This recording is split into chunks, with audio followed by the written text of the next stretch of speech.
بكم لمتابعة تفاصيل هذه المقابلة التي ستضع الصورة، ونحن نترقب انطلاقات تفاصيل هذا اللقاء بالدعوات وايضا بالمعاينه والمتابعه لكل نجوم ديال المنتخب الوطني المغربي الذين حضروا لهذه المباراه. وهنا تاتي الصافره المعلنه عن انطلاقه هذه المباراه لاول مباراه من خلال الطريق المؤدي نحو المونديال في الوقت للمنتخب التنزاني. هذه ثاني مباراه كيخوضها داخل منطقه الجزاء. فرصه كان ممكن الاستفاده من هذه العمليه الهجوميه الزاويه. تحضير من جديد من الجهه اليمنى، عمليه ديال التنفيذ داخل منطقه الجزاء، تعطي الكره لمساك اليد ديال المدافع وضربه جزاء. نشوفوا هنا قرار ضربه جزاء. نعم ضربه جزاء لصالح المنتخب الوطني. ضاع الكره ديالو، رجع للخلف، كيتقدم اشرف حكيمي ويضيع كره مشات مباشره الى خارج رقعه الملعب. التواجد امين حارث كيحافظ على الكره ديالو بالكعب. هذا تمريره في اتجاه عدلي، تمريره ما خرجتش الكره كاينه تغطيه ولكن الحكم المزدوج. كنتابعوا هذه المقابله بين المنتخب الوطني المغربي والمنتخب التنزاني. نقول بانه الاجواء كانت مطيره طيله المساء. فصل الشتاء هنا بتنزانيا في الوقت اللي كنشوفوا هنا التمرير. اذا كره في زاويه لصالح المنتخب الوطني المغربي. الانظار تتجه للنصيري، طول قامه مهمه. تابعوا هذه الكره تنفذ داخل منطقه الجزاء، محاوله بحث راسيه امام حارث. ضربه جزاء اللي جات في الدقيقه الثانيه، مع ذلك استؤنفت المنافسه. نشوفوا هنا ضربه خطا. بونو المرشح لان يكون افضل حارس افريقي، افضل لاعب نتحدث عن المستوى العالمي، رقم 13 عالميا. معطيات مهمه ودقيقه. مجموعه من لاعبي المنتخب الوطني المغربي حاضرين بقوه على مستوى جوائز الاتحاد الافريقي لكره القدم. نبقاو مع هذه الكره الثابته وابعاد الخطر.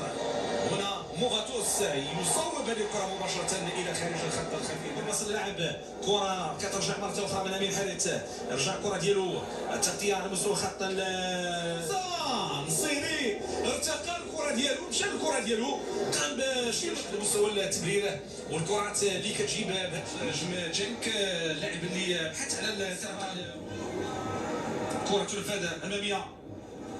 تعود مرابط الابعاد. نعم عادلي بعيد بعض الشيء لحارث في اخر المطاف. هنالك الحكيمي كيوصل الكره ديالو، الحكيمي كيوقف الكره كيبحث عن التنفيذ، تمريره ومباشره كترجع للدفاع من جديد المغربيه عن طريق حكيم زياش كيرفع الكره داخل منطقه الجزاء، البحث عن نصير وايضا خاصة يوسف النصيري. مثل هكذا كرات يحب لها الهجمة المرتدة السريعة، ولكن هنالك بونو في المكان المناسب. 26 رجع الكرة ديالو خلف مرابط بلال، والاستعانة بنايف اكارد. الانطلاقة من زياش صويبة.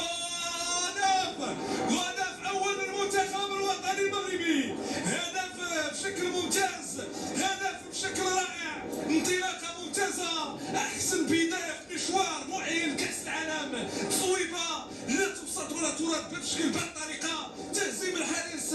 لاحظوا يعني من نصف الملعب بواحد معنويات كبيرة وبثقة في النفس، صوب الصويبة مباشرة صوب المرمى. غلطت الحارس لقوتها، غلطت الحارس لبراعتها من حكيم، من زياش الذي يصوب، اللي قام بتمريرات اكثر على المستوى، لكن فضل انه يوضع الكره في المرمى. في الكره عمليه هجوميه، محاوله المرور، كترجع مره اخرى تمريره داخل منطقه الجزاء، ولكن هنالك سيس مكان مناسب، قراءه تخدير جيد ايضا الكره وابعاد للخطر. الكره الهجوميه من جديد المغربيه، محاوله فرصه لرفع الكره داخل منطقه الجزاء، كره ممتازه، فرصه ديال هدف ثاني للمنتخب الوطني، ولكن الحكم عنده راي اخر. غنشوفوا الطريقه.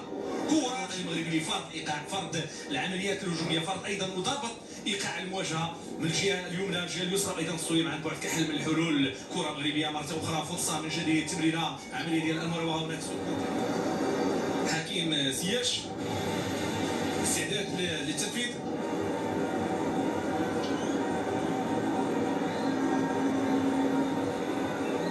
اشرف حكيم زياش الاستعداد لرفع هذه الكره داخل منطقه الجزاء. كرة ثابتة لكن تشكل خطورة على معترك المنتخب التنزاني لقيمة العناصر الوطنية وأيضا للقوة اللي كيتوفروا عليها مجموعة من اللاعبين في التعامل مع الكرات الجانبية والكرات اللي كتجي بهذا الشكل هذا. إذا غادي نتابع الآن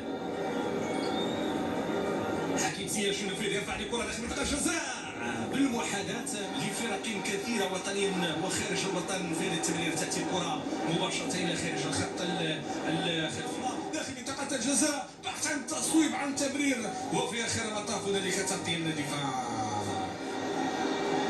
بداية بناء العملية الهجومية التنزانية لكن هنالك دائما تواجد ديال خنوس وأيضا مراوغة كذا نيامور مرة أخرى نيف مرابط أكرد صوباسيس كل لاعبي المنتخب التنزاني راجعين للخلف. فرصة الإنسان من جانب الدفاع عن طريق باكاري نونو. المنتخب التنزاني اللي كيبحث على المرتدات. شوفوا هنا تمريرة ديال يمنى حاجي مونوغا تعود لتكون لصالح المنتخب الوطني المغربي. هنالك إمكانية التمرير بالفعل المحاولة والبحث عن حكيمي أشرف تمريرة داخل منطقة الجزاء ولكن بعيدة الكرة مباشرة إلى خارج الخط الجانبي قريب من المنتخب التنزاني. حكيم رجع كرة مباشرة مرابط وفي هذه اللحظات مشاهدينا الكرام يعلن الحكم على نهاية تفاصيل الجولة الأولى بالنتيجة